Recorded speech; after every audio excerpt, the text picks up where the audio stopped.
Cześć, tu Basia. W ostatnim odcinku zabrałam Was do zwiedzania Lizbony. Witam Was z Lizbonem. Dokładnie jej dzielnicy Belem. Dzisiaj zapraszam Was na dalsze zwiedzanie stolicy Portugalii ze mną. W Lizbonie trzeba się koniecznie wybrać na jakiś punkt widokowy. Więc dzisiaj nasze zwiedzanie zaczynamy od tego. Winda Santa Justa znajduje się w dzielnicy Baixa. Gdy wjedziemy nią do góry, mamy możliwość podziwiania panoramy miasta z 2 tarasów widokowych. Tutaj jesteśmy pod windą Santa Justa, ale nie będziemy na nią wjeżdżać. Jest to niesamowita kolejka, to miejsce stało się bardzo popularne. Można wprawdzie obejść nią, zobaczyć widok w inny sposób, ale punktów widokowych akurat w Lizbonie też nie brakuje i niekoniecznie to musi być tak. Więc tak jak powiedziałam, punktów widokowych w Lizbonie nie brakuje. Ten nazywa się São Pedro de Alcântara, jeśli dobrze wymawiam. I można tutaj wjechać żółtą windą, która jest czasami mylona z tramwajem. Albo też można spokojnie tutaj też wejść. Tak my zrobiłyśmy. São Pedro de Alcântara jest jednym z największych i najpiękniejszych punktów widokowych w mieście. Widać stąd dzielnicę Baixa, Avenida da Liberdade oraz Zamek Świętego Jerzego. Stąd mamy świetny widok na Zamek Świętego Jerzego, na który się akurat nie wybierzemy tym razem. Ja już tam byłam przy poprzedniej wizycie w Lizbonie. Wydaje mi się, że samo wnętrze nie jest aż zbyt ciekawe. Wydaje mi się, że lepiej akurat wygląda tutaj po prostu z zewnątrz. Zamek jest położony w najstarszej dzielnicy Lizbony, czyli w Alfamie. Był on wzniesiony przez Maurów w X wieku i znajdował się pod ich panowaniem aż do zdobycia Lizbony przez pierwszego króla Portugalii. Później zamek był kilkukrotnie przebudowywany. Natomiast w czasie trzęsienia ziemi w 1755 roku został poważnie zniszczony. Winda Gloria łączy taras widokowy, który właśnie podziwiałyśmy, z placem Restauradores. W dół zdecydowałyśmy się zjechać windą. Dlatego akurat, że mamy i tak już 24-godzinny bilet,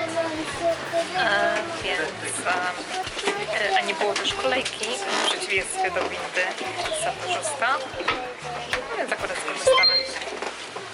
Z windy oczywiście korzystają nie tylko turyści, ale przede wszystkim lokalni mieszkańcy. I warto to wziąć pod uwagę. Podczas gdy my zjeżdżałyśmy nią w dół, to rodzina turystów była gotowa prawie zdeptać psa przewodnika należącego do niewidomej pani, byle wcisnąć się w ostatniej chwili. Po zjechaniu w dół na plac Restauradores przechodzimy na kolejny piękny plac, plac Rossio. Swój obecny wygląd zyskał podczas odbudowy po wielkim trzęsieniu ziemi. Ozdobna fontanna, która dodaje tylko uroku temu miejscu, była sprowadzona z Francji. Szukając miejsc do zwiedzania w Lizbonie, natrafiłam na taką polecajkę, Muzeum Dorsza. I właśnie teraz się tam wybierzemy. Zaczynamy tutaj od miejsca, gdzie są obrazy z rybami, a później zobaczymy. Chodźcie. Muzeum Dorsza być może brzmi dość niezwykle, ale przecież właśnie ta ryba jest tak istotna dla Portugalii. Podobno ilość sposobów na jej przyrządzenie jest niekończąca się. Jednak czy wiecie, że większość tutejszych dorszy jest obecnie sprowadzana z Norwegii? Portugalski apetyt na dorsza zaczął się już dawno temu. Ryby były najpierw kupowane z Norwegii, a później z Anglii. W kolejnych latach, w epoce odkryć geograficznych, Portugalczycy trafili na wybrzeże Kanady i Grenlandii. Jednak po pewnym czasie te wody były zajęte przez Anglików i Francuzów. I znów w dużej mierze Portugalia stała się zależna od Anglii w kwestii dorsza. W czasie dyktatury Salazara w XX wieku brakowało wielu produktów, w tym mięsa i dostatecznej ilości portugalskich ryb. Wtedy rozpoczęto tak zwaną kampanię dorsza. Rybołówstwo było przedstawiane w bardzo romantyczny sposób. Rybacy byli wysyłani na wybrzeże Grenlandii i Kanady, gdzie w bardzo ciężkich warunkach łowili ten narodowy symbol. Wielu z nich nigdy nie wróciło. Tak było aż do rewolucji goździków w latach 70. To muzeum jest bardzo fajne, interaktywne i zupełnie nie było zatłoczone. No a po zwiedzaniu czas teraz wybrać się na coś do zjedzenia. Miałyśmy iść w sumie gdzie indziej do restauracji, ale jest tutaj remont ulicy i jest trochę rozkopane, więc trafiłyśmy do tej. Zamówiłyśmy zupę dla mnie, a dla córki zamówiłyśmy ośmiornicę z ziemniaczkami grillowaną. Restauracja, którą odwiedziłyśmy, to Maria Catita i znajduje się niedaleko katedry Se.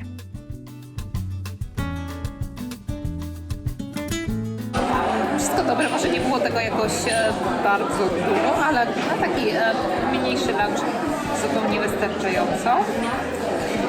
No i oczywiście potem postanowiłyśmy sobie wziąć deser.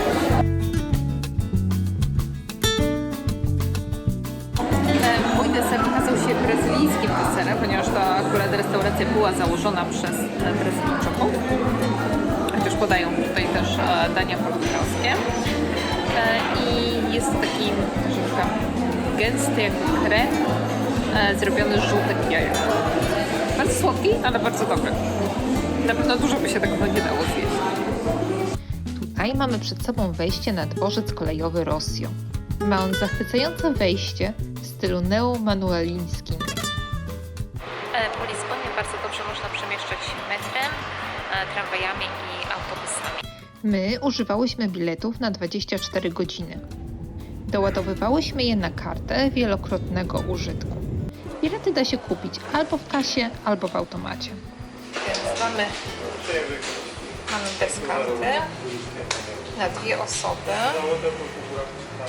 Naciśniemy continue i damy daily ticket. This one ticket, continue i damy. Dzisiaj przyjechałyśmy do zupełnie innej dzielnicy Lizbony, bardziej nowoczesnej i wybierzemy się do lizbońskiego oceanarium. Nowoczesna dzielnica Oriente jest położona w północno-wschodniej części Lizbony. Dojedziemy tu z centrum bez problemu czerwoną linią metra.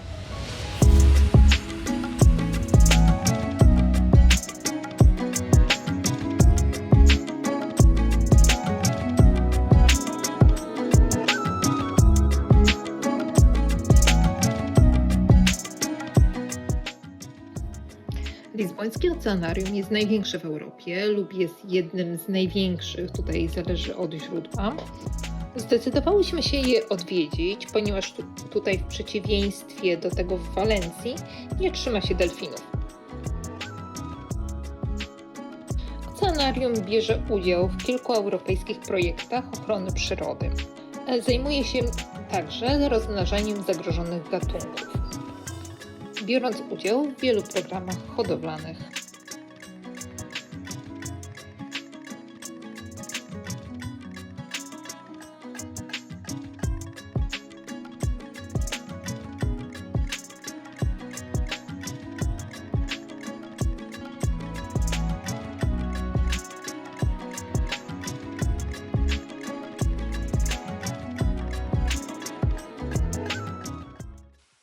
My się już żegnamy z Lizboną, ale jeszcze tutaj Wam mogę pokazać hotel.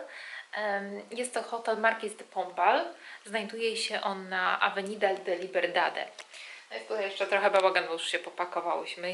Taki pokój dość przestronny, ale bardzo fajna jest lokalizacja, bo nie jest w samym historycznym starym centrum, ale jest wystarczająco blisko do niego i dosłownie naprzeciwko metra, więc z łatwością wszędzie dojedziecie. I z lotniska tutaj i do starego centrum. My jesteśmy na 9. piętrze i tak to gdyby nie ten dźwig, jakaś budowa, to tak to widok byłby akurat bardzo fajny. I to już będzie na tyle. Dzięki za oglądanie. My jedziemy już na lotnisko. Nie zapomnijcie zostawić łapki w górę, jeśli Wam się film podobał. I do zobaczenia wkrótce.